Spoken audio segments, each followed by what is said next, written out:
మన VVIT university, absolute discipline, absolute education.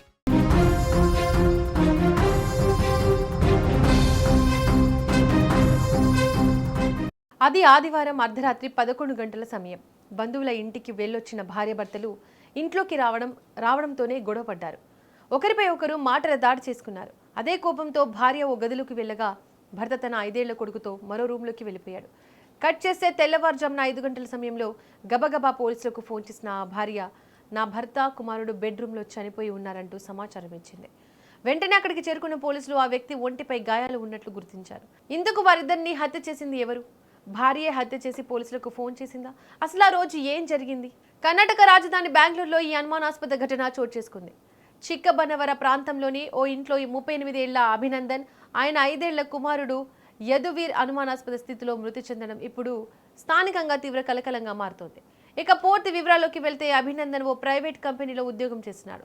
భార్య హరిణి 5 ఏళ్ల కుమారుడితో కలిసి అక్కడే నివసిస్తున్నాడు.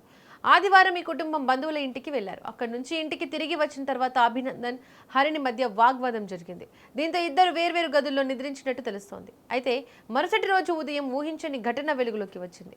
సోమవారం తెల్లవారుజామున హరిణి పోలీసులకు ఫోన్ చేసింది. తన భర్త కుమారుడు బెడ్పై నిద్రపోతూ విగత జీవులుగా కనిపించారని పోలీసులకు సమాచారం ఇచ్చింది. వెంటనే అక్కడికి చేరుకున్న పోలీసులు తండ్రి కొడుకుల మృతదేహాలను పరిశీలించారు. కానీ పోలీసులకు కొన్ని అనుమానాలు కలిగాయి. ముఖ్యంగా అభినందన్ శరీరంపై గాయాల గుర్తులు కనిపించాయి. అయితే కత్తిపోటు గాయాలు మాత్రం కనిపించలేదని పోలీసులు తెలిపారు. దీంతో ఈ 2 మరణాలు సహజంగా జరిగాయా లేదా ఏదైనా నేరం జరిగిందా అనే కోణంలో దర్యాప్తు మొదలుపెట్టారు పోలీసులు. ఇక తండ్రి కొడుకుల మృతదేహాలను పోస్టుమార్టం కోసం ప్రభుత్వ ఆసుపత్రికి తరలించారు. ఇకపోతే ఈ కేసులో అభినందన్ భార్య హరిణిపై పోలీసులకు అనుమానం కలిగింది. దీంతో ఆమెను అదుపులోకి తీసుకుని ప్రశ్నిస్తున్నారు. దర్యాప్తుల్లో భాగంగా అభినందన్, హరిణి ఇద్దరి మొబైల్ ఫోన్లను పోలీసులు స్వాధీనం చేసుకున్నారు. వారి కాల్ రికార్డులను కూడా పరిశీలిస్తున్నారు. హరిణి మొబైల్లో ఓ ఫ్రెండ్ ఫోన్ నంబర్ను పోలీసులు గుర్తించినట్లు సమాచారం.